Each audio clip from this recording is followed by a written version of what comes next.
Fancy garment and kids mall, Ayesha Nagar police station के सामने, हजार खोली, मालेगांव।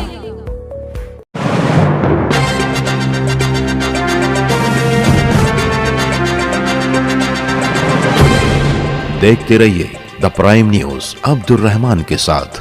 आज दोपहर 3 बजे मकामी कोर्ट में अब्दुल मालिक फायरिंग मामले के दोनों ही मुलजिमीन को पेश किया गया, जहां मोअज़्ज़ज़ जज साहब ने उन्हें 4 दिनों के लिए पुलिस रिमांड पर रखे जाने के अहकाम जारी किए हैं। इस ताल्लुक से मुलजिमीन की पैरवी करने वाले सीनियर एडवोकेट प्रदीप मर्चेंट ने बताया कि FIR में पुलिस की जानिब से बहैसियत मुलजिमीन के अब तक किसी का भी नाम दर्ज नहीं है। जिन मुलजिमीन को पुलिस ने गिरफ्तार किया है वो महज शक की बुनियाद पर गिरफ्तार किया गया है। पुलिस के पास उनके मुवक्किलों के खिलाफ कोई भी पुख्ता सबूत नहीं है। सरकारी वकील ने 7 दिनों की रिमांड की मांग की थी, जिसके जवाब में मुलजिमों की वकालत करने वाले सीनियर एडवोकेट प्रदीप मर्चेंट ने इसकी पुरजोर मुखालफत की। दोनों ही वकीलों के आर्गुमेंट सुनने के बाद मुअज़्ज़ज़ जज साहब ने 4 दिन की पुलिस रिमांड को मंजूरी दी है। द प्राइम न्यूज के लिए अब्दुल रहमान की रिपोर्ट। ये 2 शख्स को आज लाए थे कोर्ट के अंदर और बड़ा बंदोबस्त भी था पुलिस लोगों का,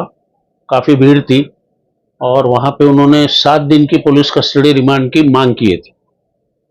उसमें जो तपास करने वाले जो ऑफिसर है वो भी हाजिर थे और वहाँ पे सरकारी वकील की पहले बहस हुई, बाद में मैंने उसका जवाब दिया।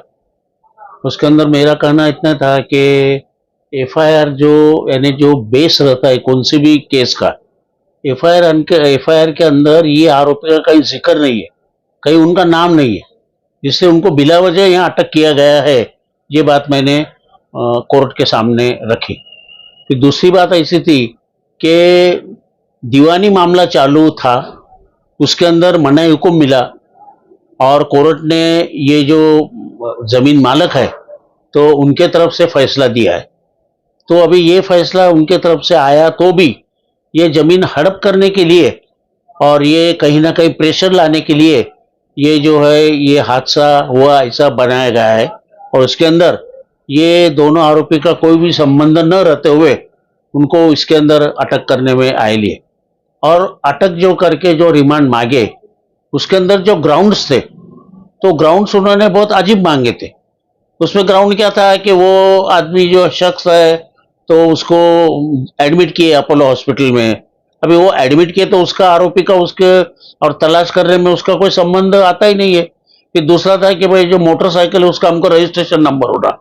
अरे भाई रजिस्ट्रेशन नंबर होना तो RTO के पास जाओ तुम और वहां से रजिस्ट्रेशन नंबर लो, आरोपी का उसके अंदर कोई दखल आती नहीं है। और उन्होंने जो CCTV फुटेज जो था तो वो कोर्ट के सामने रखे ही नहीं।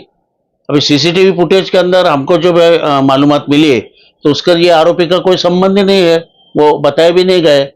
और अगर वो रहते तो फिर उनका नाम क्यों नहीं आया FIR के अंदर, पहली खबर में नाम आने को ना था।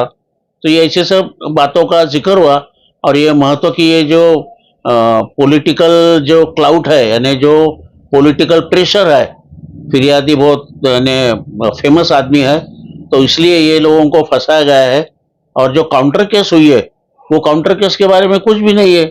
और मैंने बताया कि रात में 2 बजे अगर अटक किए, 2 बजे से लेके तो अभी 13 घंटे हुए, तो 13 घंटे के अंदर वो पुलिस के ताबे में थे तो पुलिस ने क्यों पूछपरछ की नहीं? फिर ऐसा नहीं है कि कोर्ट ने कस्टडी देना और फिर ही पूछपरछ करना, वो कर सकते थे पूछपरछ, तो उन्होंने कोई पूछपरछ की नहीं, इंक्वायरी की नहीं, ये सब ऐसी बातें रखे और कोर्ट ने शनिचर तक यानी 1 तारीख तक उनको पुलिस कस्टडी रिमांड मंजूर की।